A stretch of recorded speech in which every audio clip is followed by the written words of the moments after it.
Fala galera, quero desejar a todos a paz do Senhor Jesus. Estamos aqui no Conexão Cast com o nosso programa Conexão Bíblica. Estou muito feliz, por esse primeiro contato que nós estamos tendo aí no Conexão Bíblica com os nossos amigos, E eu quero, antes de apresentar, os nossos amigos que estão conosco, nossos convidados especiais para esse dia épico. Hoje é o primeiro Conexão Bíblica e eu costumo ser ousado, eu não sei, mas eu acho que aqui em Barra Mansa é o primeiro podcast bíblico, de debates, de assuntos teológicos. Então você que está nos acompanhando, já se inscreva em nosso canal, assina lá a notificação no sininho e esteja conosco para você não perder nenhuma programação. Eu quero passar aqui para os nossos amigos, tá comigo hoje meu amigo pastor Ioséias,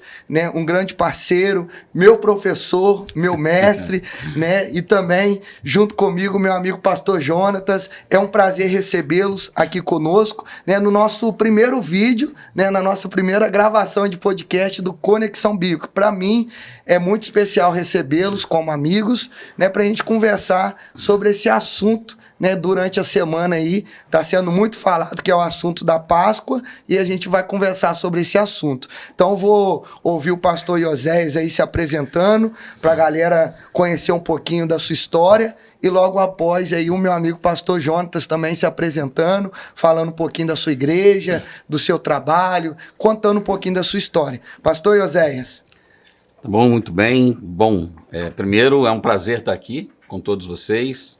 Prazer poder participar do primeiro Conexão Cast e poder tratar desse assunto tão relevante, Como o pastor Gustavo já falou, meu nome é Ioséias, sou pastor congregacional há 19 anos e hoje diretor do CETEMIT, Centro Educacional de Teologia e Missões Transculturais, onde sou responsável pelo ensino teológico da denominação, embora o seminário tenha caráter interdenominacional. Sou responsável pelo cuidado dos missionários, fora do país em especial, mas agora também estamos começando a atuar em missões nacionais, em apoio às nossas igrejas locais, e também pelas nossas publicações denominacionais, Revista Escola Bíblica Dominical e outros materiais que agora estão aí ainda em processo de compilação, de redação. Esse é o meu trabalho, Sou casado aí há 29 anos com a Roberta, pai do João Vitor e do Paulo Vitor. Aliás, Paulo Vitor primeiro, E avô do Miguel, que esse é o cargo. É o Miguelzinho. Nossa, Deus, pentecostal igual o meu, pastor Zé. Eita, o menino é bênção, muito bênção. E sogro da Amanda e da Alice, Além de ser avô da Grazi, do Gabriel, que são enteados do meu filho caçula, e da Radassa, filha da minha filha do coração, da Mara. Em essência, é isso aí. É isso tudo aí. É muito bom ter a presença do senhor conosco, Como o senhor já se apresentou aí, Foi o meu coordenador no CETEMIT, foi o meu professor, E investiu na minha vida ministerial também, de forma teológica. E eu sou muito grato a Deus por ter aceito o nosso convite e estar aqui na nossa primeira gravação. Agora eu quero ouvir também o pastor Jonatas, meu parceirão aí, meu amigo. Fala aí um pouquinho, pastor Jonatas. Depois disso, de tudo isso aí que o pastor José falou, ele vai para casa ainda. Vai dormir, vai descansar. É muito trabalho, hein? Pelo menos eu tento. Meu Deus do céu. Mas, enfim. Hoje eu estava corrigindo prova. Além disso, eu sou professor de psicanálise. Eu sou ainda. Tem escritório, Faz atendimento. Tem meu consultório. Consultório. Graças a Deus. Meu Deus do céu, é muita coisa. Mas enfim, eu não faço tudo isso também, não. Já chegou abafado. Pastor Gustavo, tô agarrado. Meu Deus, que... A vida pastoral é muito gostosa, Mas ela tem muitas demandas. Eu acho que nunca acaba as demandas, a verdade é essa. Bom, meu nome é Jonatas, sou pastor da Igreja Dínamos, aqui em Barra Mansa. Nós estamos há 4 anos plantando a igreja aqui. Que tempo precioso. Sou filho lá da Congregacional, Nós estamos juntos. Tá todo mundo aqui. Sou filho da Congregacional, saudoso pastor José Fábio de Moura. E nós estamos edificando a igreja ali, tem 4 anos ali no Bom, e tem sido um tempo muito precioso. E eu estou muito feliz de estar aqui. Gustavo sabe o carinho que eu tenho por você, pastor Iosés. Sempre que nós estamos à mesa, com certeza o assunto vai render, né? Não sei se esse pouco tempo que deu para nós aqui, a gente vai conseguir, né, pastor? Mas nós vamos tentar. Vamos nessa, né? Vamos embora. E assim, pegando um gancho aí, eu tenho acompanhado, né, todo o processo que a Dínamos tem passado, né, esse ministério. Eu comecei a acompanhar desde o início, quando vocês começaram a fazer as reuniões debaixo do Hotel Palace, acompanhando ali nas redes sociais, não tinha tanto contato ainda com vocês, né, você, seu irmão, a galera, mas aí eu tava nos bastidores ali, olhando, acompanhando e ver, né, o que Deus tem feito na Dínamos nesse pouco tempo é algo surreal, né, o que Deus tem feito através da vida de vocês, na juventude também aqui de Barra Mansa, e ter você junto comigo, para mim é uma honra a gente estar dividindo esse momento de mesa, né, foi um grande desafio, né, pastor João? Nossa, Deus do céu. Assumir essa missão aí há 4 anos. Então, quando a gente começou num processo embrionário, né? Numa escola, era pandemia, então não tinha nada aberto, nada podia ser aberto. A gente começou num baita desafio, né? Na pandemia. Na pandemia e numa noite de adoração. Não era uma igreja, não era essa vertente. Nós só queríamos estar louvando ao Senhor, honrando a Deus, no momento onde a gente perdeu tantas pessoas, a gente queria estar no momento de adoração, orando também para que o Senhor nos livrasse daquele vírus, né?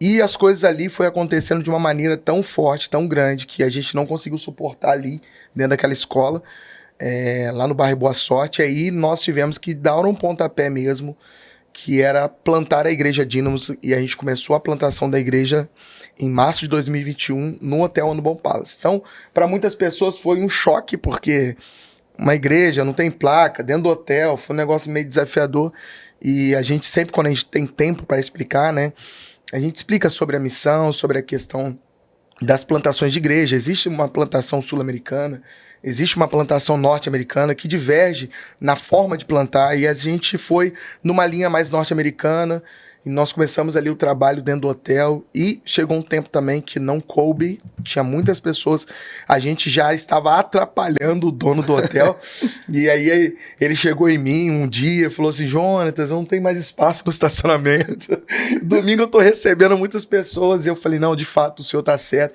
e a gente tem que dar um passo diferente. Foi o passo de nós sairmos de lá e alugarmos o nosso espaço. E foi um passo de fé, né, pastor João? Foi muito. Foi muita fé, né? Foi um passo longo. Assim. Eu lembro que o seu irmão, Bruno, pastor Gustavo, nós estamos mudando de lugar.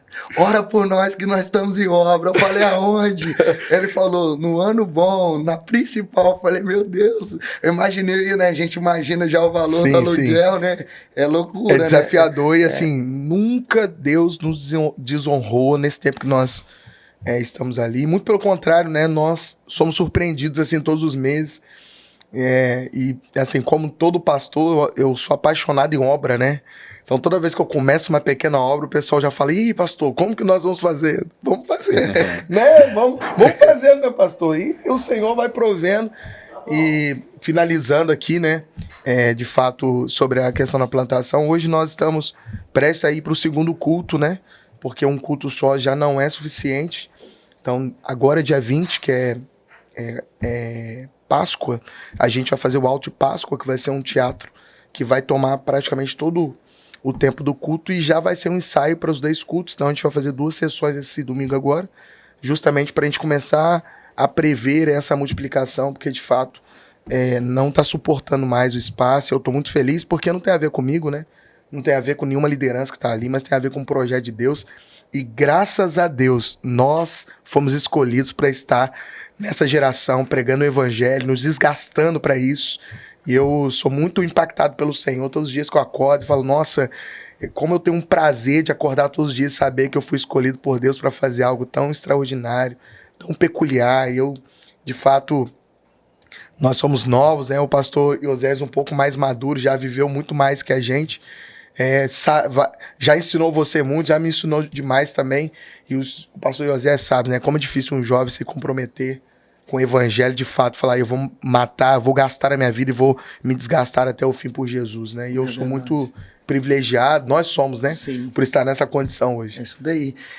Falando de implantação de igrejas, pastor Iosés, o senhor hoje está como, né, o coordenador master, né, o coordenador Sim, geral do CTMIT, e o CTMIT tem essa parte também de implantação de igreja e de suporte missionário, né, voltado à igreja congregacional. É. Eu sei que o senhor foi pastor da Congregacional do Conforto há muitos anos. Como surgiu, né, essa situação de deixar de estar na Igreja do Conforto para coordenar esse grande projeto? Porque é um projeto que está iniciando, né? É um Isso projeto também desafiador e que precisava consertar algumas coisas. Na verdade, reiniciando. Reiniciar, né? É verdade. Como é que foi esse desafio para o senhor? E quando, né, o reverendo lançou o convite, como que o senhor recebeu essa não é uma proposta, né, mas o convite de assumir esse compromisso, essa missão?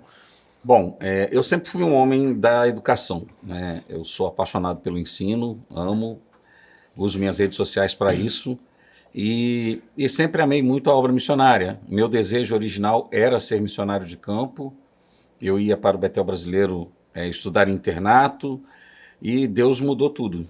E até na ocasião, Deus usou uma serva dele para falar comigo assim: olha, o senhor, você vê, cara, isso tem quase 30 anos. E essa irmã falou assim para mim. Meu Deus, fica falando muita idade não, senão o pessoal vai achar que o senhor está muito velho. O senhor não está, não. O senhor tá... eu comecei cedo. Começou cedo, né? Eu não tenho problema, né? Eu comecei com 17 anos, me envolver com a obra.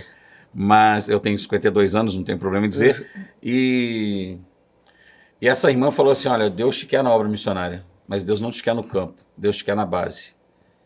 Porque Deus vai te usar para dar suporte e ajudar outros missionários. Cara, eu era um jovem, eu não fazia ideia do que ia. E está se cumprindo nesse momento aí agora. Começou em 2019, né? Quando o pastor Luciano me colocou à frente do CTMIT.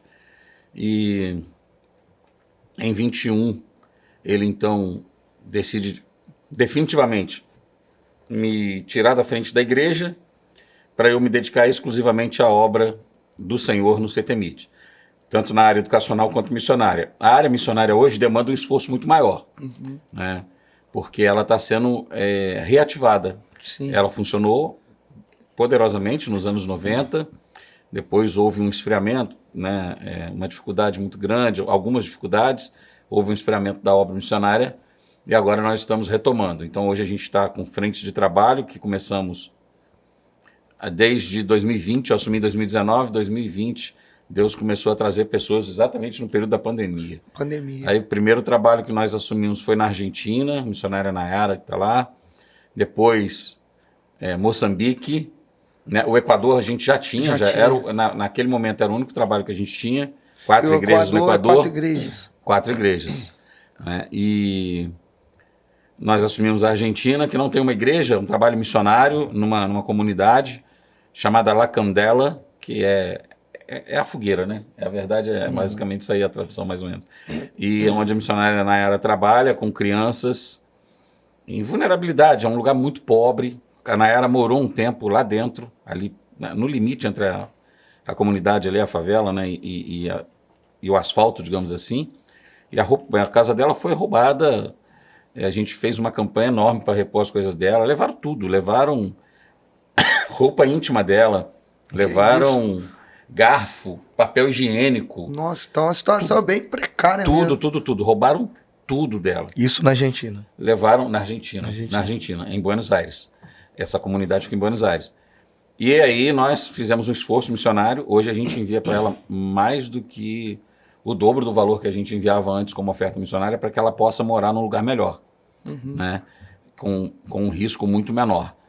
Até porque é uma jovem que hoje está com 25 a 26 anos e mora sozinha. Então é uma vulnerabilidade, é um risco.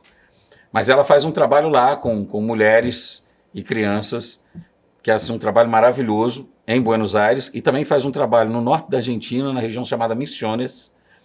Essa região é uma região com muitas tribos indígenas, e ela faz o trabalho em algumas dessas tribos indígenas, que são tribos guaranis, de evangelização e também de suporte alimentar, porque são tribos que têm, assim, muita carência de alimento, sabe?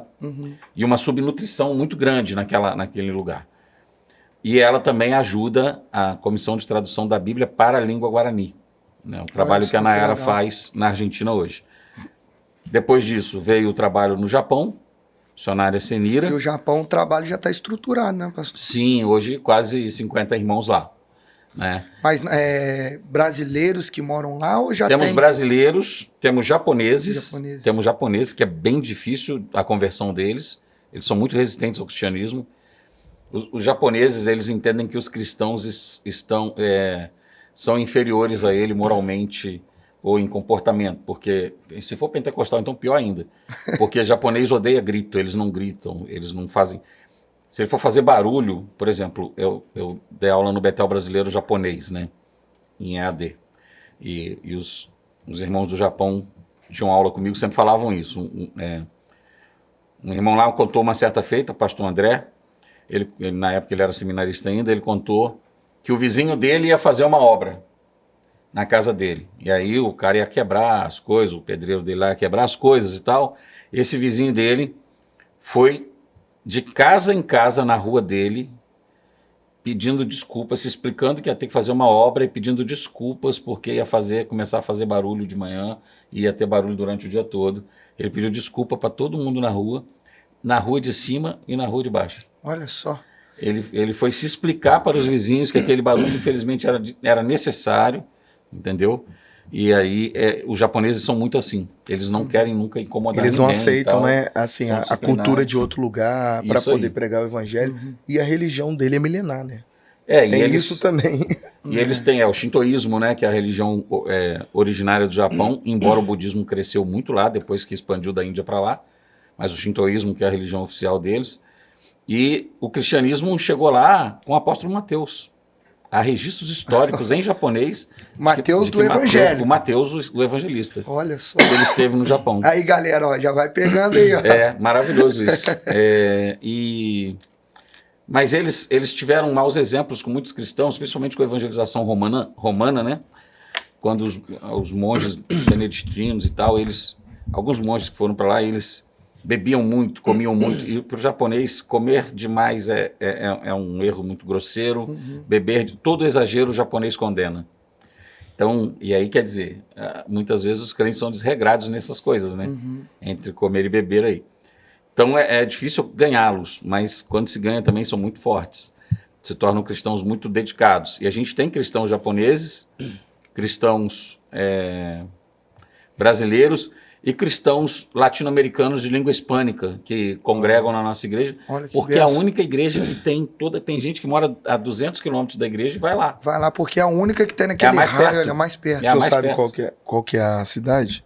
Sim, sim. A igreja fica na região de Kikugawa, que inclusive é o nome dela no Instagram, IEC Kikugawa, né? Fica naquela região. E a gente tem 3 igrejas lá no Japão também. Lá no Japão também. Então, assim, para a galera que está nos acompanhando aí, essa sigla IEC é a sigla da nossa igreja, tá? Igreja Evangélica Congregacional. Então, se você veio no Instagram aí, a maioria das nossas igrejas vem IEC e o nome da cidade ou do bairro que ela está. Isso aí. Né? Então, né, conhecendo um pouquinho aí, né, da história e da atuação que vocês, né, têm realizado, tanto na obra missionária quanto no trabalho pastoral, nós estamos aí com um assunto, né, que está sendo bem tratado aí durante a semana. Né? Nós levantamos no nosso Instagram, então eu já quero deixar aí a todos, né, esse apelo, esse convite para estar indo lá no nosso Instagram, conexãocast.oficial. Nós colocamos durante a semana, pastor Jonatas, uma caixinha de perguntas, né, para a gente trazer aqui para vocês estarem respondendo sobre o tema da Páscoa, né? Estamos na semana de Páscoa e se fala muito, né? Ressuscita muitos assuntos, renova muitas conversas acerca da Páscoa, e nós temos alguns assuntos para a gente tratar, né, nessa tarde. Né? Não sei que hora que você está assistindo, mas estamos gravando aqui na parte da tarde, então nós temos aí algumas perguntas que os nossos amigos e seguidores fizeram para nós. Mas antes de eu compartilhar aí as perguntas, eu fiz aqui as anotações. A Páscoa, ela se dá início lá em Êxodo 12, né? E a Páscoa judaica, ela é diferente da Páscoa cristã, né?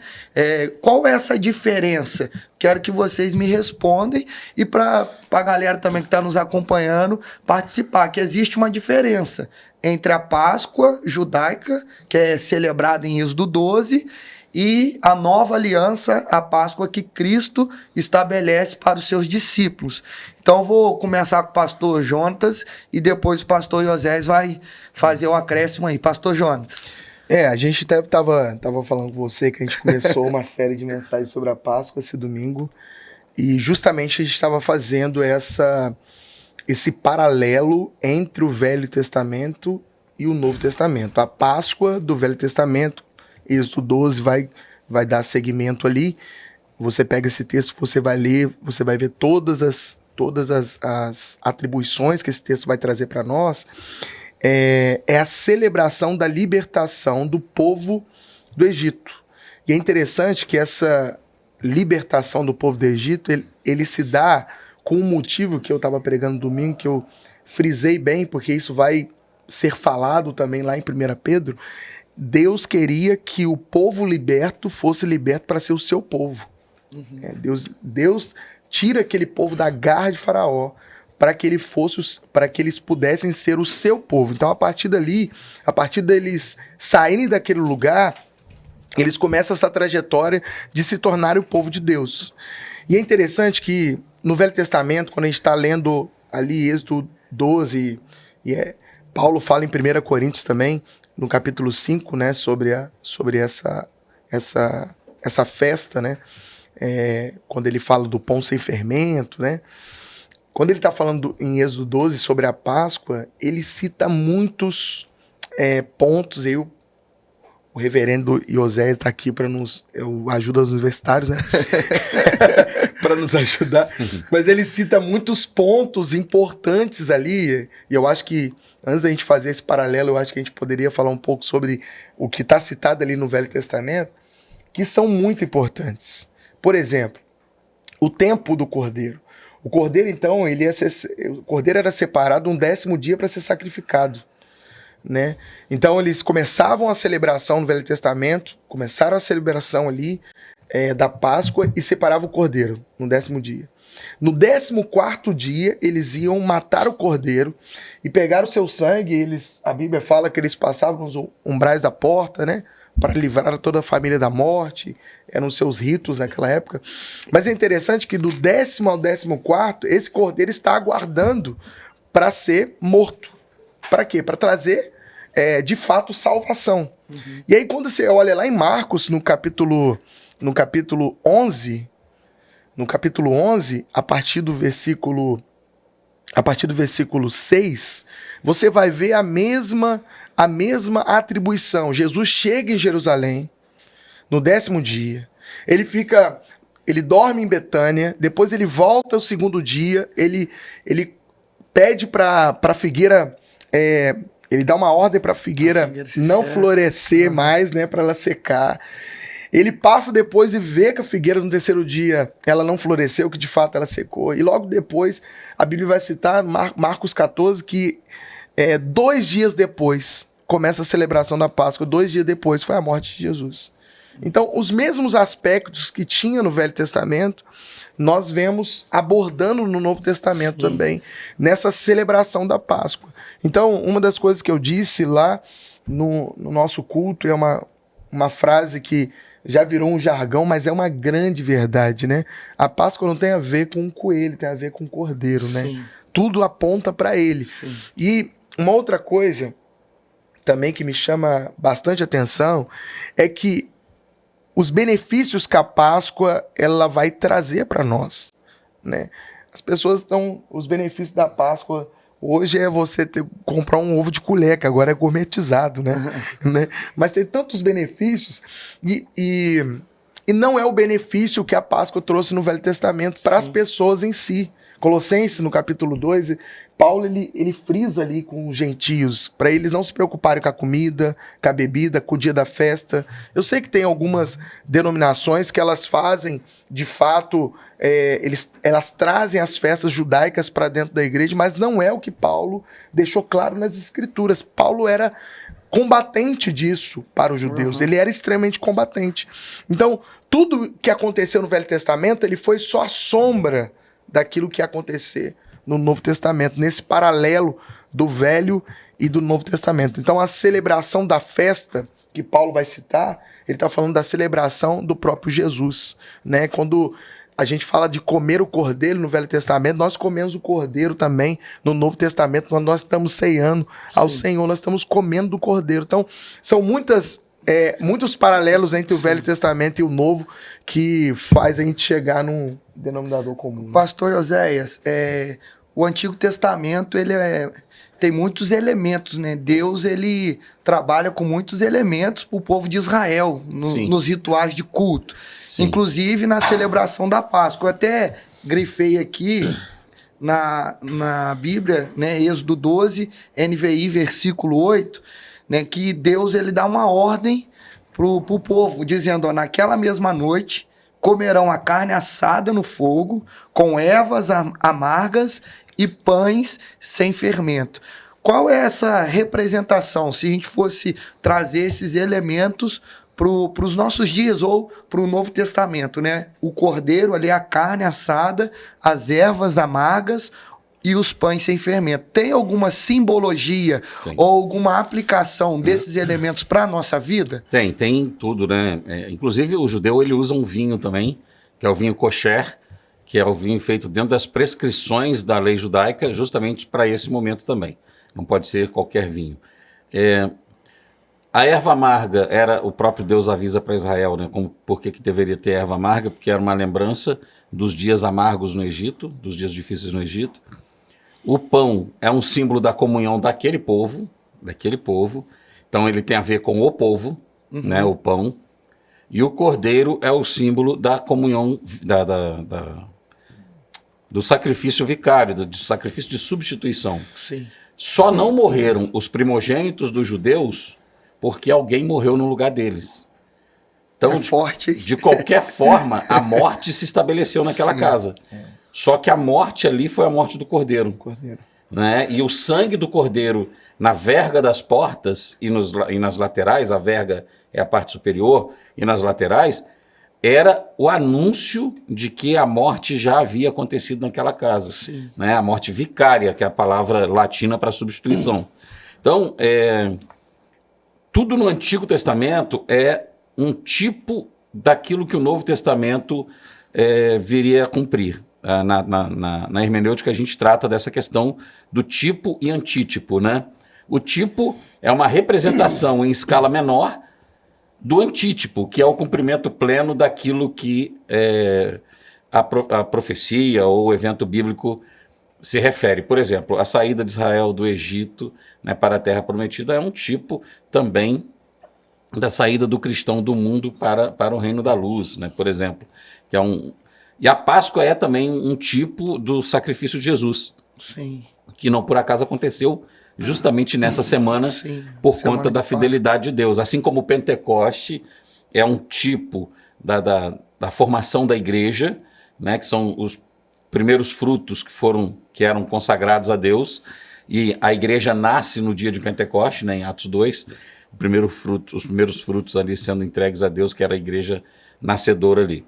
Então, quando se refere à Páscoa, eu sempre digo o seguinte, em todo o Antigo Testamento, Deus é o Deus de fora. Então, Deus ele é representado ou ele é adorado por coisas externas. Por esses elementos, por esse simbolismo, né? Isso aí. Ele é representado ou adorado por coisas externas. Por exemplo, o lugar do culto era o tabernáculo. Tabernáculos, os utensílios. Dividido em 3 partes, né? O átrio externo, o pátio, o lugar santo e o lugar santíssimo. Sim. O tabernáculo é um tipo do corpo, do ser, que é alma, corpo, alma, espírito. E cada um daqueles móveis do tabernáculo simboliza algo dentro de nós, né? Eu não quero aprofundar nisso. Não, mas porque, pode falar aí, tem liberdade aí. porque para a gente pra gente não fugir do tema da Páscoa. Mas, Sim. por exemplo, os dois móveis ali que ficam no pátio externo, que é o altar do sacrifício Altar do local, e a isso. pia de bronze com água. Então, o sacrifício é no corpo.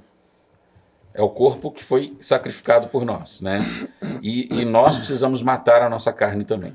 Nós precisamos matar a nossa natureza carnal. E a pia de bronze com água simboliza a purificação, a santificação que se manifesta no corpo.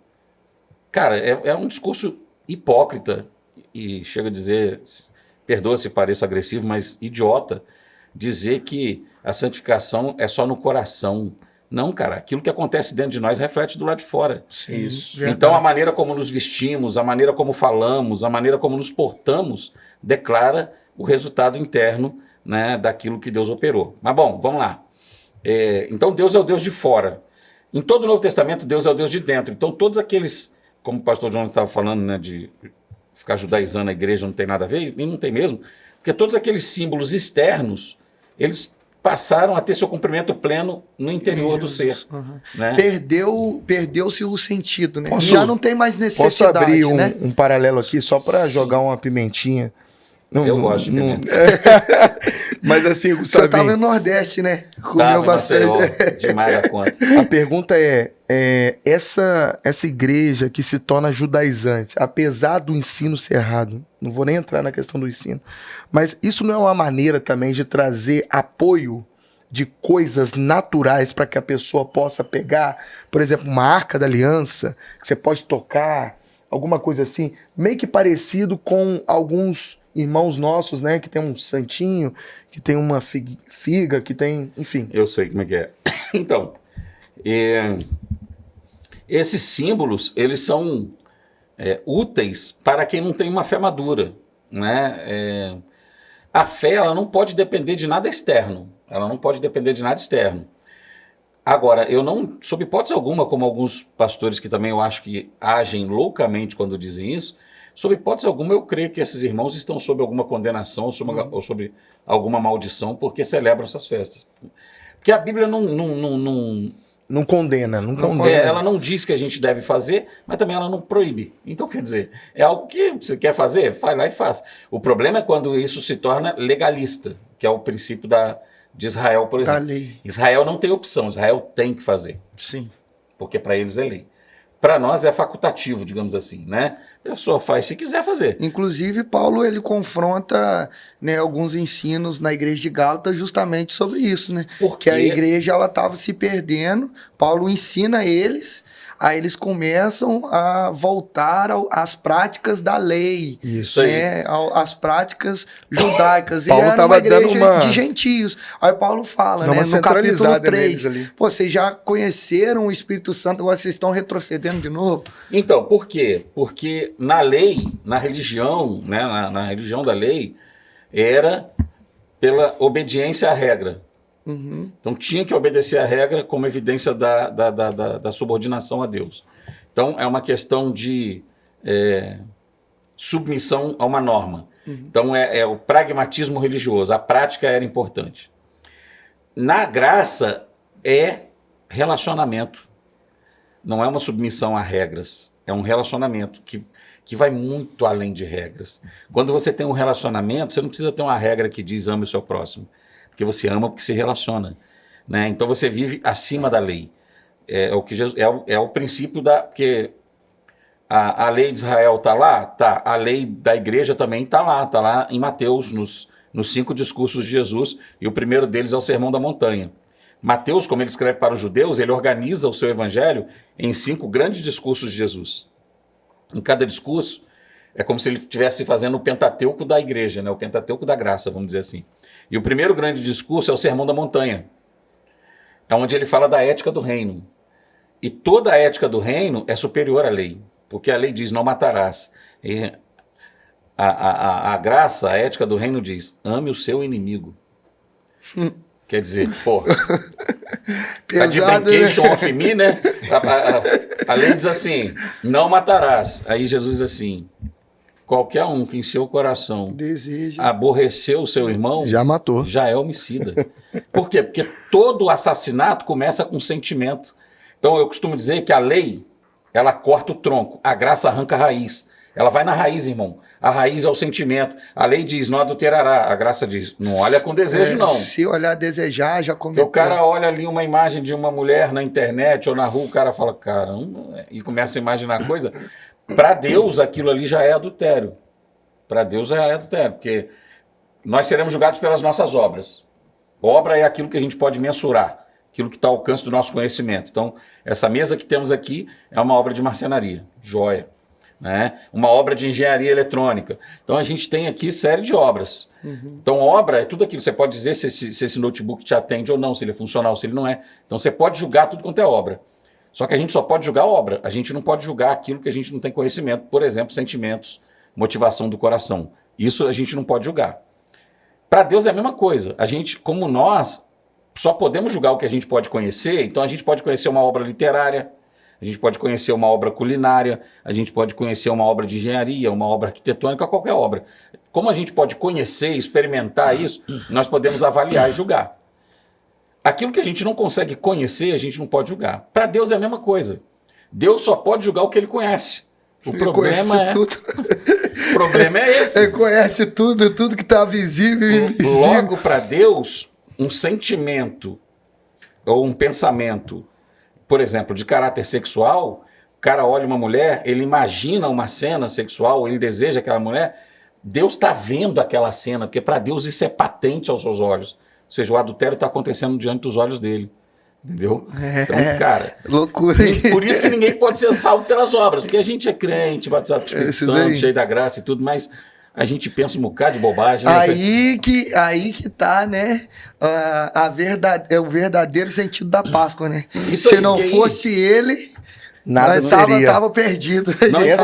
Essas ervas amargas também, se a gente aplicar no Novo Testamento, é como nós recebemos o Evangelho.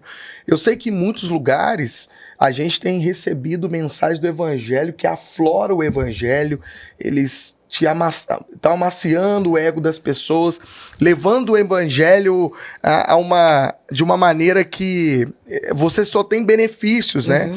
Mas o único benefício que nós temos do Evangelho, literalmente, é a vida eterna. Porque nós vamos sofrer, nós vamos ter problemas, nós vamos padecer, não sei, talvez um de nós aqui será um mártir da vida, enfim. Isso não está na discussão. Mas essa erva amarga, aplicando no Novo Testamento, né, como o Evangelho deveria ser aplicado às pessoas? O que o senhor... Eu penso que essa erva amarga, ela tem a ver com os dias difíceis que a gente viveu sem Cristo, né? E aí que talvez o Evangelho nos faça rememorar isso e falar, puxa vida, de repente para quem se converteu na fase adulta, né? Poxa, quanto tempo da minha vida eu perdi, Sim. Né? Que eu poderia estar servindo a Deus. Mas você vê que na Páscoa da igreja, porque eu falo e tem aqui uma mensagem que eu compartilhei com a Igreja do Conforto em 25 de março de 2016. Recente, né? Recente. As 3 Páscoas. Quase 10 anos atrás. Isso. Eu sempre falo o seguinte, existem 3 Páscoas. Existe Então, a Páscoa de Israel, a Páscoa da igreja e a Páscoa do mundo. Mas assim, abrindo aí um parênteses, hoje, olhando para esse texto que eu li, os judeus, vamos falar dos judeus, os judeus comemoram a Páscoa da mesma forma que esse povo aqui em Êxodo 12 comemorou? Sim, precisam fazer. É uma obediência. Fazem isso até hoje. Até os judeus ateus. Eu tenho um livro de um autor que eu gosto muito dele, Amos Oz. Ele é um judeu. Ele e a filha dele, que agora não me recordo o nome, escreveram alguns livros, eu tenho 2 deles lá. Um só do Amos, o outro dele com a filha. E ele é ateu, ele é um judeu ateu, mas ele celebra a Páscoa, ele celebra o tabernáculo. Por quê? Ele diz, para o meu povo, isso é parte da nossa cultura. Até quando o cara é ateu, ele celebra. Porque para eles é parte da cultura. Então, no caso, Jesus, como judeu, celebrou essa Páscoa. Sim, como todo judeu também piedoso celebra, agora não como questão de cultura, mas como mandamento de Deus. O ateu é que apela para a questão da cultura. Mas para o judeu ortodoxo é um mandamento de Deus. E mesmo que ele se torne um judeu messiânico e ele vai participar da ceia do Senhor, ele nunca vai deixar de celebrar a Páscoa porque ele é judeu. Entendi. Então o povo dele foi liberto, ele precisa Ele celebra a libertação então, do na Egito. verdade, né, assim, pastor Jonatas, a Páscoa para os judeus é essa celebração.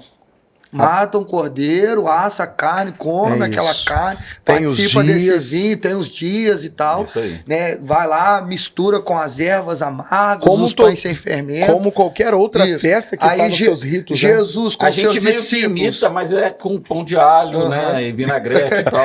Aí Jesus, nada- com seus discípulos, celebrou essa Páscoa, de Êxodo 12. Sim. Aí, nessa celebração, assentados à mesa, após celebrarem a Páscoa, ele dá um novo testamento, Isso aí. a nova aliança. Isso aí. Aí essa nova aliança já é a Santa Ceia, Isso aí. que é a celebração que a gente faz como cristãos. Seria a nossa Páscoa. A nossa é isso? E é interessante que Jesus, ele morre Explica na aí, Páscoa. vai lá, Jesus, explica aí. ele morre na Páscoa.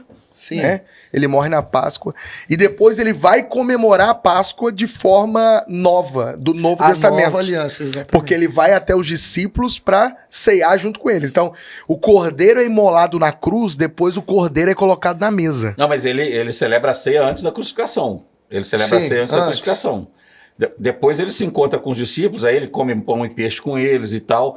Mas o que é mais fantástico disso é que no dia que ele estabelece a ceia, ele fala assim, eu vou dizer para vocês o seguinte, eu não vou mais comer desse fruto com vocês, ou beber do fruto da vide, nem comer, até naquele dia em que eu beba com vocês no reino do Pai. Uhum. Então, mas essa ceia que ele celebra com os seus discípulos foi depois da Páscoa, depois dele celebrar a Páscoa. Foi depois de celebrar a Páscoa, Aí mas ele vai- antes da prisão e crucificação. Antes da crucificação Isso, dele, ele isso. está sentado à mesa. Aí nessa ceia onde ele fala, ó, aquele que toca, né, naquilo que eu tô tocando ali, aquele que parte o pão comigo vai me trair, que aí ele vai e fala de Judas. um de Mas vós.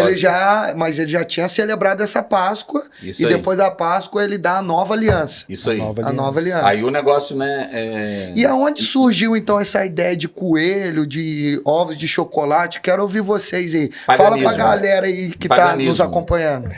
Isso é paganismo. Joga rasgado, pastor José. Vai, é sem filtro, aqui é sem filtro, tá? A Páscoa, como hoje é conhecida aí, primeiro, ela tem uma motivação comercial. A ideia é vender chocolate, né? Se for em formato de ovo, melhor ainda, porque você compra um ovo de 300 gramas, você paga aí, dependendo da capinha que o ovo tiver, né? Se for uma capinha da Marvel, sei lá, alguma coisa assim, você paga 90 pau. Um ovo de 200 gramas. Aí você vai na loja, numa loja comercial dessa aí, você compra 3 barras de chocolate de 250 gramas por 9, 10 reais, sei lá, 12 reais. Né? Quer dizer, só porque tem o formato de ovo, ele vale muito mais. Né? Isso é... Mas a ideia vem do paganismo europeu, que é influenciado também pelo paganismo do Oriente Médio, onde principalmente os povos nórdicos adoravam a deusa Ostera, que é a deusa da fertilidade, que é o equivalente europeu da deusa Astarote na Bíblia, que é a esposa de Baal, que é a deusa da fertilidade no contexto cananita e tal. Ostera, Astarote é a mesma coisa, só mudou por causa da região. Né? Na Europa é Ostera e no Oriente Médio lá era Astarote, e mulher de Baal. Existem, se quiser, os nossos ouvintes aí podem ficar à vontade para dar um Google aí. Existem diversas imagens da Astarote ou de Ostera que foram encontradas já. E essas imagens, elas têm uma característica interessante.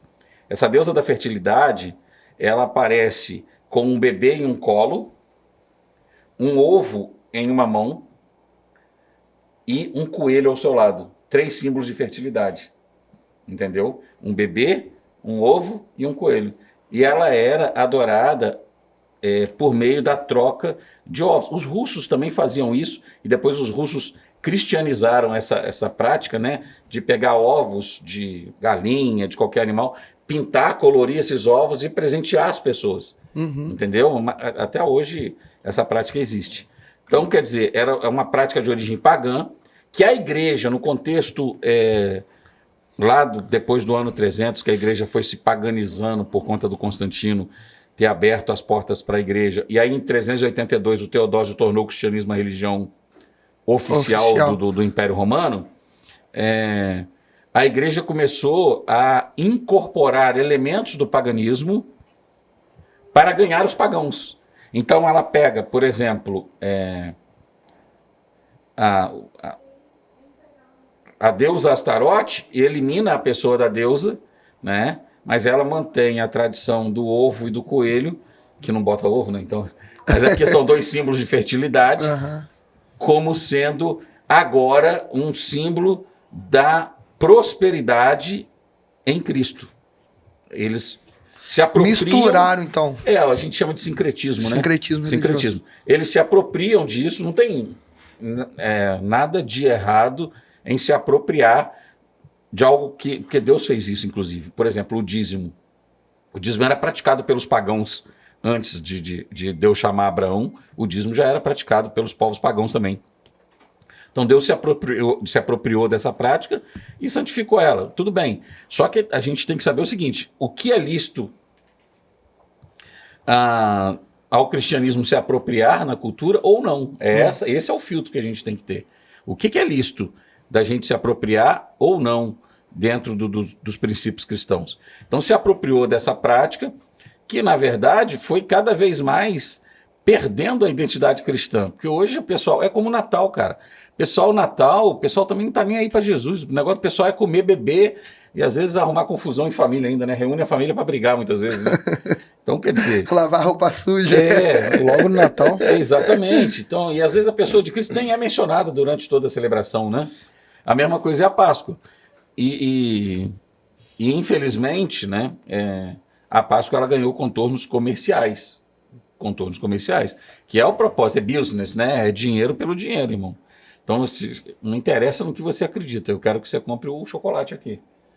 Então, nesse sentido, a Páscoa do mundo ela tem suas raízes nesse paganismo que foi absorvido de maneira sincrética pelo cristianismo da Idade Média e depois foi sendo apropriado pelo comércio. Foi sendo apropriado pelo comércio.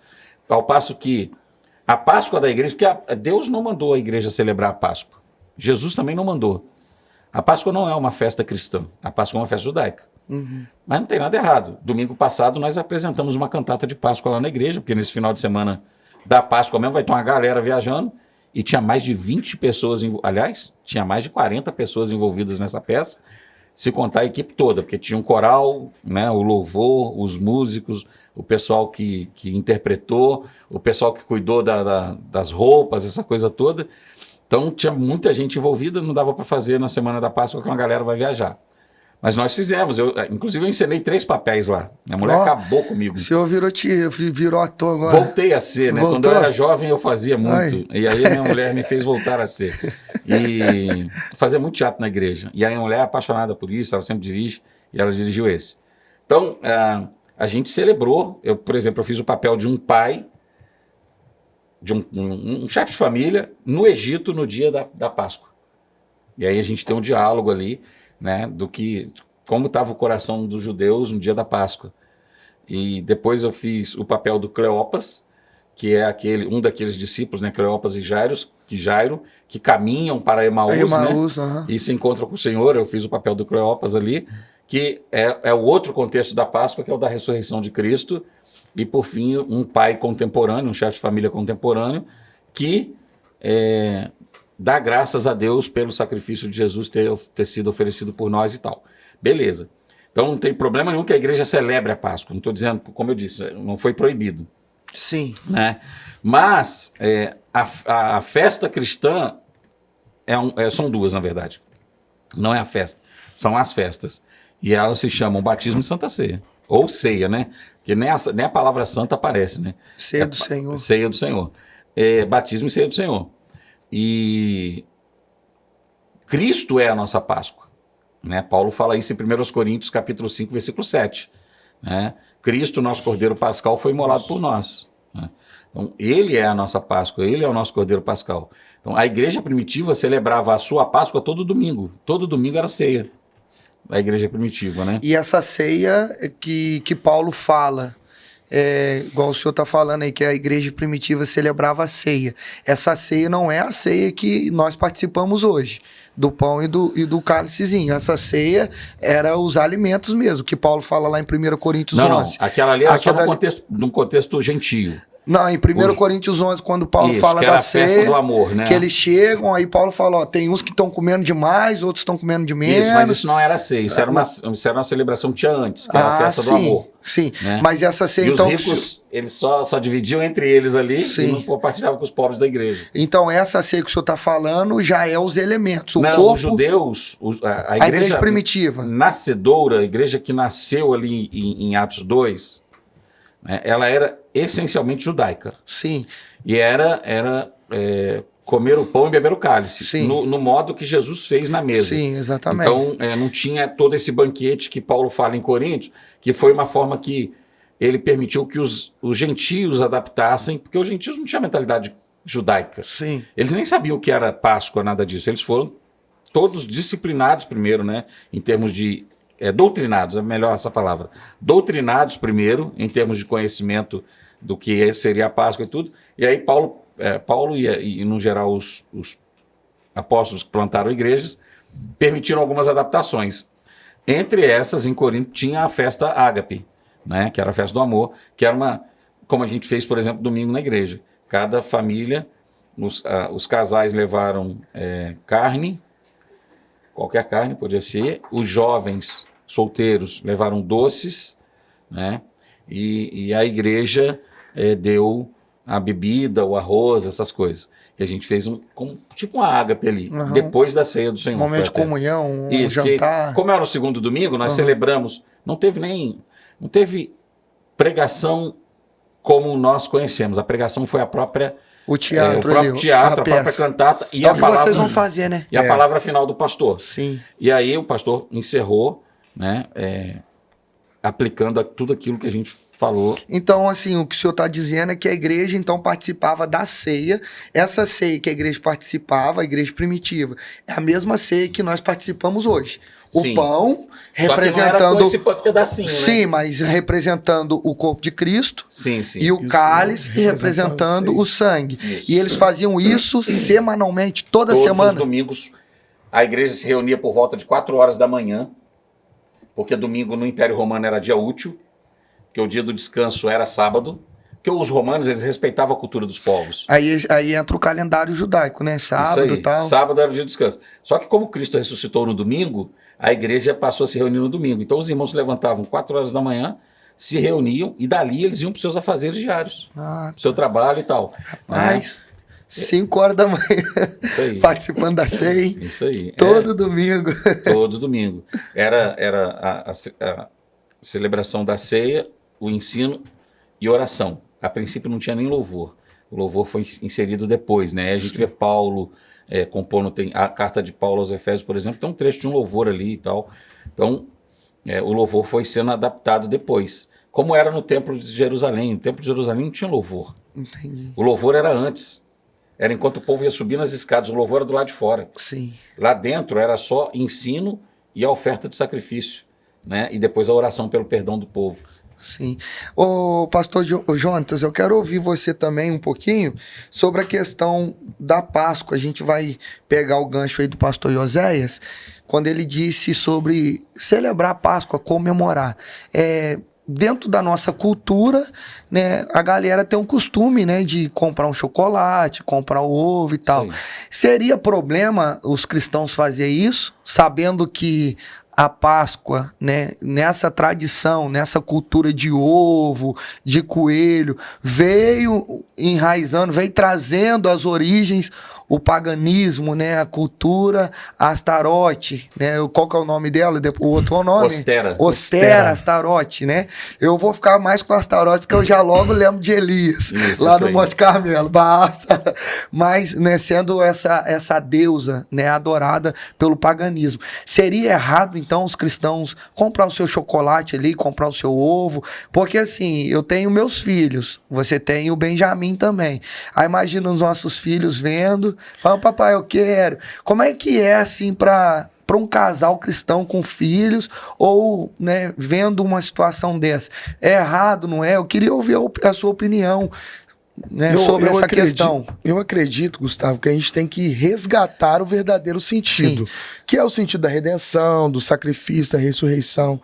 Eu acho que a gente tem que estar no papel de ensinar, mas a gente não pode estar off do mundo. Então, o meu filho pequeno pedir um ovo, sabedor ele, ensinado pelo pai, que aquele ovo não é representação da Páscoa. A Páscoa para nós é o próprio Cristo. Mas a gente não vai deixar ele longe do que está acontecendo. Eu acho que é até ruim para a pessoa, para o seu filho, para o nosso filho, né? Na verdade, o pastor José, com os filhos maiores, deve ter passado por isso. Sim, até no Cosme e Damião. Até no Cosme e Damião. Porque, às vezes, a criança, filho de crente, pena com o dia do Cosme e Damião. Todo mundo com doce, criança adora doce, né? E ela não pode comer. O que eu fazia? Eu comprava um montão de doce lá para casa para os meus filhos não irem para a rua. Pronto. Eles falavam assim, pai, o Cosme e Damião. Eu falei, não, é a bênção de Jesus para nós aí. Entendeu? Boa dica aí pro pessoal. É a mesma coisa, se você ensina a sua criança, ela entende que aquilo é só chocolate. Sim. Eu me lembro quando eu preguei essa mensagem no Conforto, e as meninas depois vieram falar assim, as meninas do Ministério Infantil, pastor do céu, que eu preguei lá uma série de mensagens, né, falando sobre essas coisas. Ela falou, pastor, e agora? O que a gente vai fazer para as crianças na Páscoa? E a gente estava querendo dar chocolate para elas, tudo. Falamos, qual o problema? Ela falou, mas o senhor falou isso aí e tal, do paganismo, do comércio e tudo. Eu falei, filha, mas todas as crianças vão ganhar chocolate. Às vezes os priminhos deles e tal vão ganhar chocolate, as nossas crianças não vão. Eu só queria pedir uma coisa para vocês. Pode dar o chocolate para a criança, mas evitem fazer em formato de ovo. Rapaz, as meninas do Ministério Infantil da IAC Conforto na época, elas, não sei onde que elas foram. Sei que elas acharam umas forminhas, aquelas forminhas que você derrete chocolate, né, e põe ali, em formato de ovelha. Formatinho de ovelha. Legal. Aí elas fizeram um montão daquilo ali, no dia da Páscoa, classe reunida lá e tal, né, no culto infantil. E a gente lá, o culto infantil começava junto com o nosso culto, 7 horas da noite. As crianças tinham a igrejinha delas, elas faziam o louvorzinho delas, tal, tudo assim. E aí as irmãs contaram a história da Páscoa e tal, do Cordeiro Pascal, e depois deram o Cordeirinho Pascal para cada criança. Falou, hoje você vai celebrar a sua Páscoa, mas vai ser com chocolate. E para as crianças, eu tenho certeza que aquilo ficou fixado no coração e na mente delas. Sim. E foi doce, né? O que a gente não pode deixar é de resgatar. Eu acho que a gente não pode deixar de pregar. Eu gosto nesses o problema períodos é assim. O extremismo, né, o pastor Jonas? Senão a gente querer ser muito assim radical, né? E assim, essas épocas são uma boa oportunidade de você pregar sobre o assunto, ensinar a comunidade. Isso aí. Essas mensagens lá na igreja, por exemplo, a gente tem um Spotify, então assim, essas mensagens ficam lá e a gente pode enviar para alguém que tem dúvida, porque a gente vai dando as bases bíblicas, enfim. Eu acredito que ensinar, mas não deixar as nossas crianças em off do mundo. Porque a gente não vai conseguir isso. Eu acho que muitas pessoas, muitos pastores mais antigos, perderam seus filhos porque não tiveram o equilíbrio. Sim. E aí os seus filhos não viveram. Eles só tinham uma bolha, eles viviam dentro de uma bolha e eles precisavam no futuro ser até resgatados daquela bolha. Porque eles ficaram tão dentro daquele ambiente que eles não conseguiam ver outras coisas pelo lado de fora. Então eu acho saudável o pai comprar o ovo, né, ter esse momento em família, mas não deixar de resgatar o sentido original do que representa. Que é a redenção, é o sacrifício, né? Outra coisa que perguntaram pra gente lá no Instagram, e eu até anotei aqui, é sobre o Domingo de Ramos. Né? Por que é celebrado o Domingo de Ramos? Aí entra algumas celebrações da igreja católica, essa celebração da igreja católica. Os metodistas também celebram. Domingo de Ramos. Que gente, se a gente isso vai celebrar o que aconteceu a semana antes, né? Foi o domingo que Jesus entrou em Jerusalém. Sim. Que o povo foi jogando ramos e gritando Hosana. Então, muitas igrejas protestantes também celebram e não tem nada. Faz parte da Semana da Páscoa. Faz parte da Semana da Páscoa, né? E aquela coisa da religiosidade dura, né? A religiosidade dura que alguns têm porque os católicos fazem, nós não podemos fazer. Mas, peraí, se está lá na Escritura e a gente já celebra a Páscoa, qual o problema? Se você quer fazer, não tem problema Mas nenhum. qual é a representação? Assim, o que essa celebração está querendo mostrar? Qual que é o propósito dessa celebração? Da recepção de Jesus, que o povo de Jesus o recebe, né? Uhum. A celebração do Domingo de Ramos é a celebração em que o povo recebe Jesus. O povo, que quem condenou Jesus não foi o povo, foram as autoridades, né? Os principais, os sacerdotes, né? Exatamente. Os fariseus eram uma ameaça, né? Exatamente, para Foi eles sim, né? Os grupos religiosos. Isso aí. Jesus era uma ameaça. Assim, o povo recebe Jesus. Então, o Domingo de Ramos é uma celebração para chamar a atenção da necessidade de se abrir o coração para receber Jesus na sua vida, né? Para receber o Cristo, como o povo recebeu o Cristo. Só que foi justamente por causa daquela entrada de Jesus, conforme profetizada, né? Que os caras ficaram mais irados ainda. Falaram, a gente tem que dar jeito nisso aí de uma vez, senão daqui a pouco esse cara toma o nosso lugar. Uhum. Né? Acaba com... Porque Jesus estava sendo considerado aquele Uma que ameaça, viria né? para governar, né? Então, Uhum. era uma ameaça literal e por isso que ele foi morto. Jesus só foi Isso aí. morto porque ele se tornou uma ameaça para o governo. Né? Não porque ele fez os milagres, não porque ele ressuscitou no E sábado. ele não foi morto, né? pelo Império Romano, né? Ele foi morto pela sua própria lei, né? Pelos Isso. judeus, ali, fariseus, Foram forjando, né? Os sacerdotes ali Ele só foi do morto templo. por Roma no sentido de que Roma tinha que autorizar. né? Só bateu o martelo. Isso aí, mas assim... Mas quem levou você vê que ele à cruz foi... A própria pessoa de Pilatos, representante de Roma ali, Lavou as diz, mãos. eu não vejo razão nele para morrer. Mas isso também tem uma simbologia, né? Quando ele fala que não havia pecado nenhum, não havia erro nenhum, também... Ele está reconhecendo o cordeiro, né? O cordeiro ele está pascal. reconhecendo o cordeiro, porque o cordeiro não podia ter erro, não podia ter falha, Isso aí. não podia ter corpo quebrado, osso ele tinha que quebrado, ser né? perfeito, Ele é. tinha que ser perfeito. Então o próprio Pilatos, trazendo uma analogia, uma simbologia do Velho e do Novo Testamento, ele cumpre também as escrituras, que ele fala, não tem erro, não tem pecado, não tem falha nenhum nesse homem, né? E aí você vai ver que lá em Salmo 34:20, que é um salmo messiânico, ele fala sobre o osso quebrado, que não iria quebrar os ossos, e quando Jesus foi arrancado da cruz, não quebrar os seus ossos. Então, a simbologia, melhor dizendo, a tipologia, Isso. melhor dizendo, a tipologia que nós temos do Velho e do Novo Testamento é incrível. Nós conseguimos ver o Velho Testamento ilustrando o Novo, e o Novo se tornando uma realidade.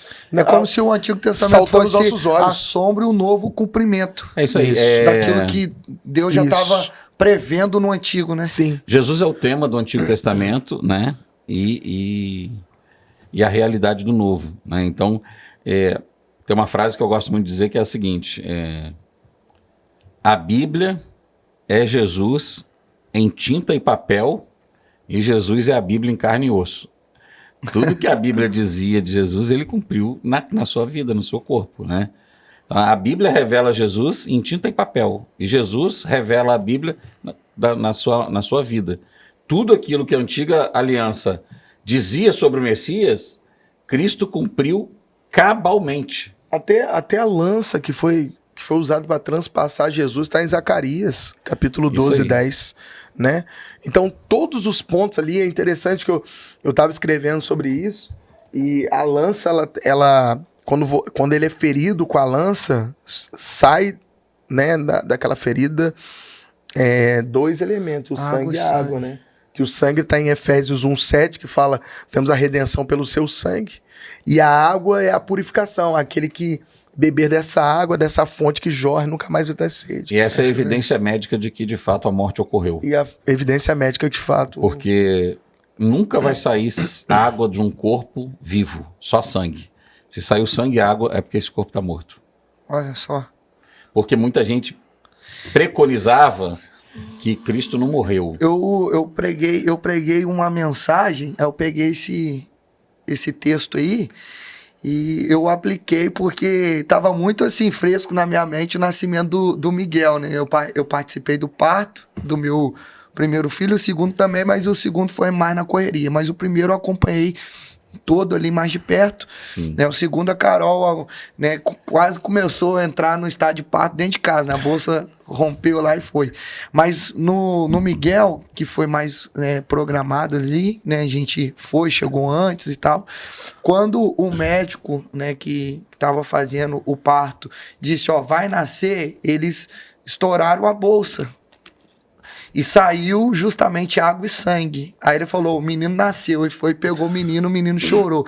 Aí eu me lembro que nessa pregação que eu preguei, eu peguei esse texto aí e apliquei, ilustrei, né? Que ali foi o nascimento da nova aliança. Ali foi, nós fomos gerados na cruz, fomos gerados no Calvário. Era a água do útero, né? Isso daí. Foi gerado, fomos gerados no Calvário. Uma aplicação que eu fiz é que esse lado transpassado de Jesus é onde nasceu a igreja, né? Olha só, exatamente isso. O novo nascimento, a vida eterna. Fomos gerados no Calvário. E é como, forte, hein? E é como também Eva, né, que é a mulher de Adão, ela foi gerada do lado de Adão também. Ela foi gerada na sua lateral. Da mesma forma que a noiva, que é a igreja, também foi gerada na lateral do segundo Adão, que é Cristo, né? Então, essas simbologias que nós vamos aplicando, elas trazem mais realidade, mais facilidade de entendimento, né? E vai ajudando a nossa comunidade, a nossa igreja a entender porque o Velho Testamento e a forma que algumas igrejas até aplicam o Velho Testamento se torna muito literal e muito difícil de entendimento. Você acaba entendendo a história dos judeus, mas não aplicando Jesus como a chave, não se abre a porta. Então precisa aplicar Jesus ali no Velho para que a gente consiga ver que ali foi uma sombra daquilo que seria uma realidade, né, no Novo Testamento. Pastor Jonatas, o que seria, né, uma das perguntas que nós recebemos também, eu vou ouvir você e logo após o pastor Joséias, o que representa, né, de fato a ressurreição de Jesus para a fé cristã? O que a ressurreição de Jesus representa para a fé cristã? É interessante que eu fico imaginando Jesus, né? Jesus, ele passou por tudo que nós passamos. Isso tem que deixar bem claro que ele era 100% Deus, mas ele era 100% homem, né? Então ele passou por todos os riscos, né? Ele venceu as tentações. Jesus passou por tudo. E quando Jesus morre, ele morre e ele vai ao inferno.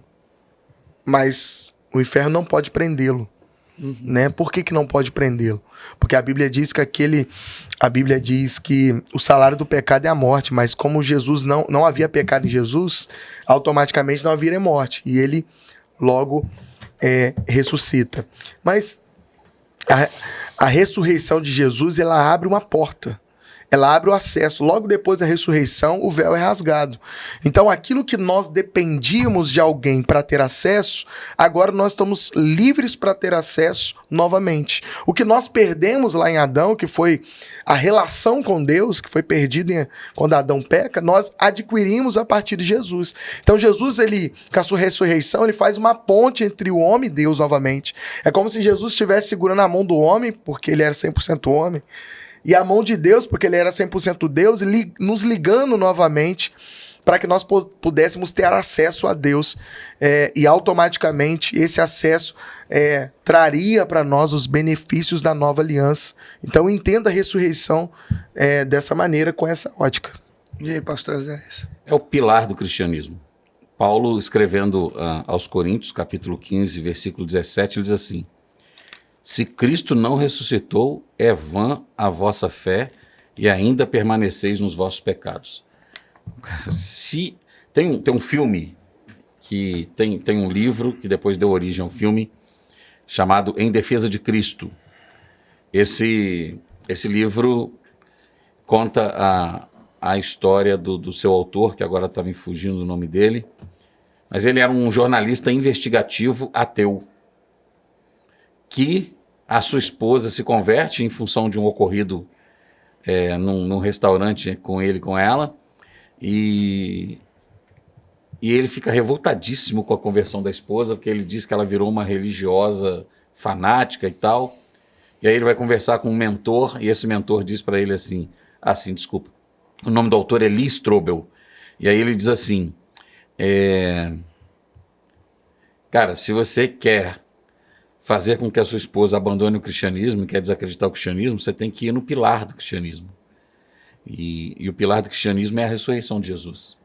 Porque se Jesus não ressuscitou, toda a fé cristã desmorona, cai por terra.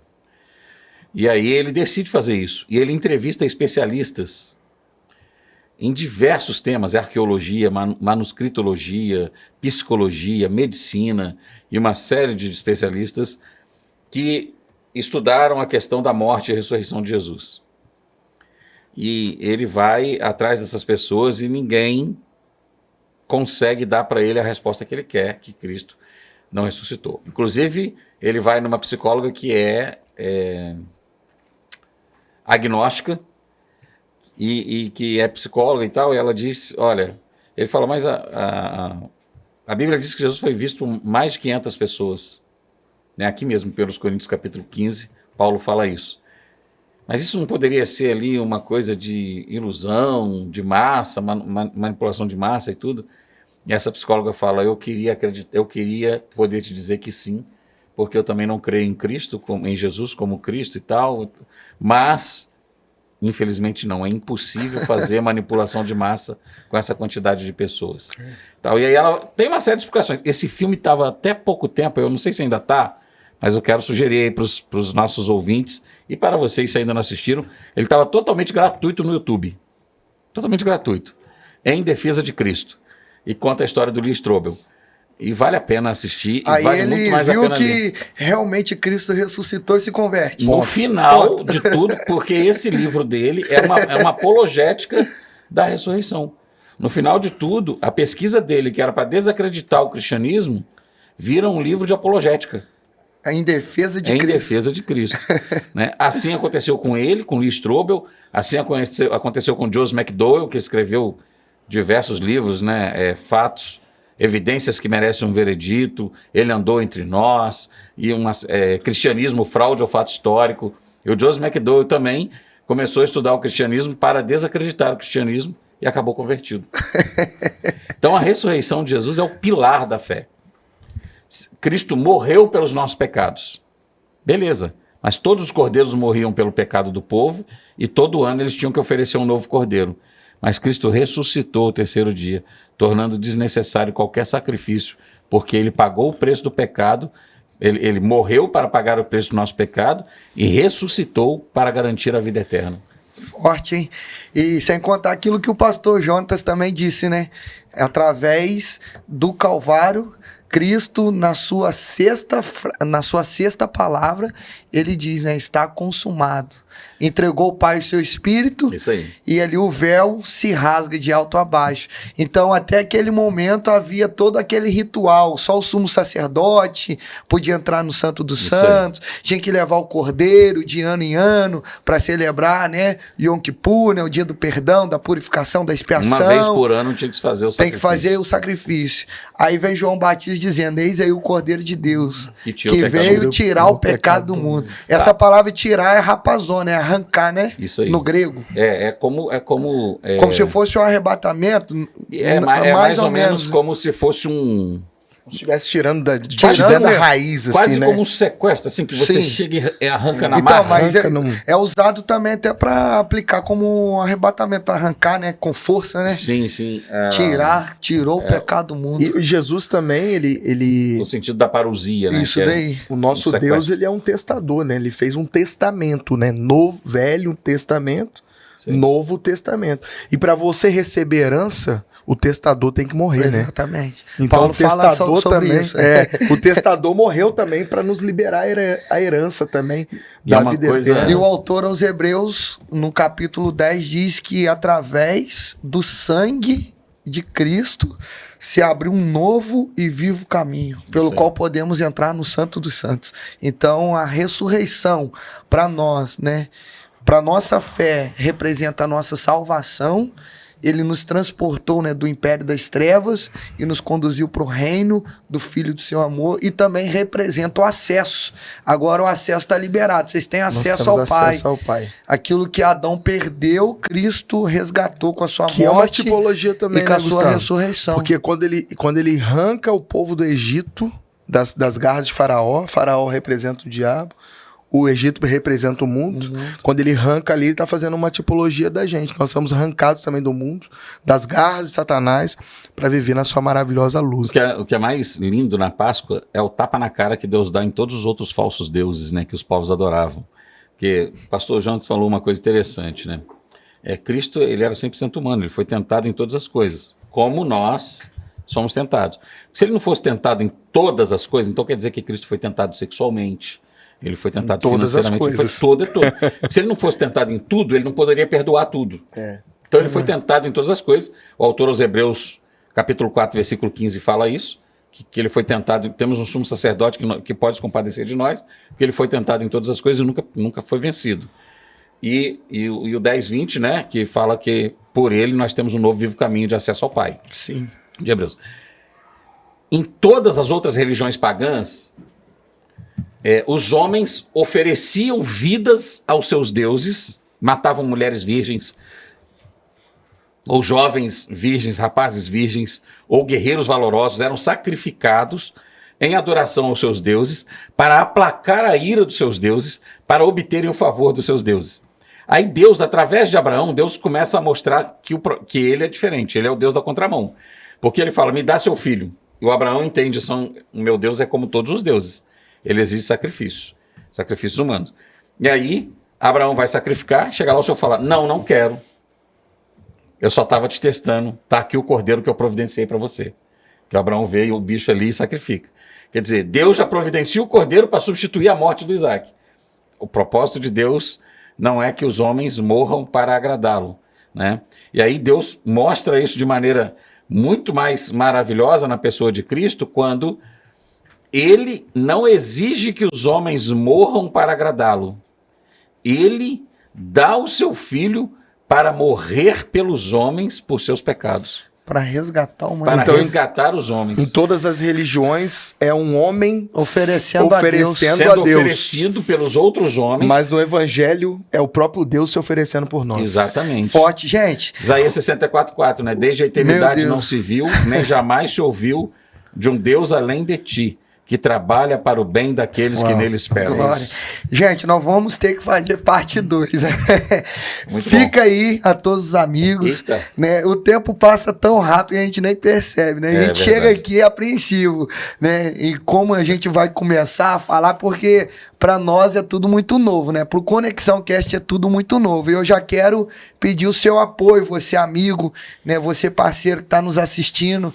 Né? Se inscreva lá no nosso canal do YouTube, compartilha para a gente alcançar mais pessoas, né? Lá no nosso Instagram também, segue lá para você ficar por dentro de todas as nossas enquetes, teremos sorteios, teremos aí o Conexão Feminina sendo apresentada pela Suelen, trazendo mulheres, histórias de mulheres, teremos também o Conexão Esportiva com os nossos amigos Jonas e Gulu, trazendo notícias do esporte, então você vai ficar por dentro de diversos assuntos, né? E eu quero também agradecer o nosso parceiro Line Filmes, né, que está aqui cedendo a nós nesse espaço, esse estúdio maravilhoso, para a gente estar gravando, né, os nossos podcasts, e todos os amigos, né, que estão nos acompanhando. Se você deseja ser um dos nossos patrocinadores, se você deseja que a sua marca seja divulgada pelo Conexão Cast ou pelo Conexão Bíblica, nos procure aí, né, no nosso direct, no privado, nos manda uma mensagem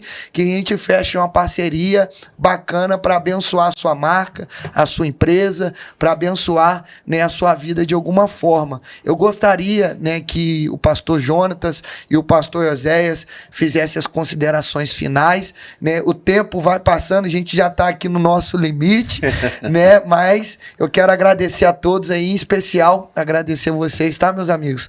Terem aceito esse convite aí, tá gravando com a gente o primeiro podcast do Conexão Bíblica, tá? Pastor Jonatas com a palavra, logo após o pastor Oséias aí fazendo suas considerações. Valeu. Obrigado, Gustavo. Foi muito bom. Pastor José, mestre, obrigado. Cada conhecimento que a gente adquiriu aqui. Espero que os ouvintes, né, curta aí, clica aí para seguir, que vai ter muita novidade. Mas eu queria finalizar com Lucas capítulo 22, no versículo 14, que eu comecei a falar e não consegui, que na sua última ceia, a Bíblia diz que Jesus, ele se coloca à mesa. Né? É chegada a hora, Jesus se põe à mesa. Ele se colocou à mesa para ser o sacrifício por todos nós, né? Forte. Então, eu acredito que esse tempo a gente precisa revisitar o que é importante, que é a redenção, é o sacrifício, e que de fato a Páscoa não tem a ver com um coelho, tem a ver com um cordeiro, que nós possamos trazer essa memória à nossa mente e de fato fazer com que isso seja evidenciado através de nós, através das nossas ministrações, através das nossas palavras, que as pessoas consigam ver em nós que a nossa Páscoa tem uma representação, que é Cristo. Por mais vezes eu quero voltar aqui. Sim, né? com certeza. É isso aí. É só a primeira de muitas. Por mais vezes quero voltar aqui. Quero deixar um abraço a todo mundo que está nos assistindo. Galera da Dínamos, ó. A Dínamos Tamo aí, junto, ó. hein? Clica aí, curte Compartilha bastante. aí. Bastante gente. Chama os jovens aí e vamos pra cima. Vambora. E se você quiser conhecer a nossa igreja, nós estamos ali na Avenida Tenente José Eduardo 461, no Centro do Bom, ali em frente ao Sesc. Vai ser uma honra te Top, receber. meu amigo. Minha esposa Obrigado. teve Tá? esse final de semana. Pastor Zé. Bom, quero agradecer, é um privilégio estar aqui, poder rever o pastor Jonatas também, né? E a gente já está junto no debate aí, eu tive um problema, não podia, né? Ainda bem que você me substituiu. Eu tive que ir no seu lugar, né? Isso aí. Não foi uma substituição à altura, mas tá bom. Mas Deus viu, tá? Deus viu que você tá querendo fugir, trouxe o seu pra cá. É verdade. E Não- eu fico... Não foi à altura, não, mas deu pro gasto. que isso, tenho certeza que foi uma benção. Aliás, tem certeza não, eu ouvi, né? Foi uma benção. E eu fico muito feliz de poder participar e contribuir. Eu amo fazer o que nós estamos fazendo aqui, que é falar da palavra de Deus. Inclusive, quero aproveitar e fazer o jabá aqui para os ouvintes, né? Se quiser dar uma olhadinha no meu Instagram, lá eu só falo de Bíblia, só falo da palavra de Deus. Você vai achar Ioséias Teixeira. E também agora eu estou começando a atuar um pouco mais no YouTube, né? Que também é Ioséias C. Teixeira. E você vai encontrar vídeos lá. Estou começando a preparar alguns vídeos aí sobre a palavra de Deus, além daqueles que eu já faço tradicionalmente, que são vídeos de apoio aos textos das revistas que a gente estuda, né?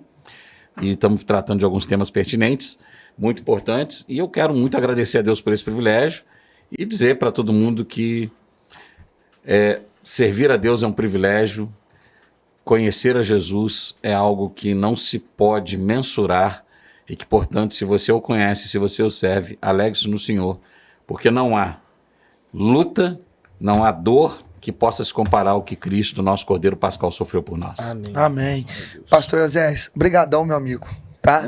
Por ter aceito o nosso convite, tá com a gente aí. Estamos juntos. Tá? Quem quiser estudar teologia, procura o pastor Ioséias, CETEMIT tá aí. CETEMIT está aí. Né, se tornem um aluno. Gente, eu quero agradecer a todos os amigos, mais uma vez, Line Filmes, né, e fica aí, né, a Páscoa cristã representa a morte e a ressurreição de Jesus, né, que Deus possa te abençoar, iluminar a sua Páscoa em família e que você venha celebrar a oportunidade que Cristo te deu, amém, e que o sangue do Cordeiro esteja sobre a sua vida e a sua casa. Deus abençoe a todos, um forte abraço, tamo junto. Tamo junto.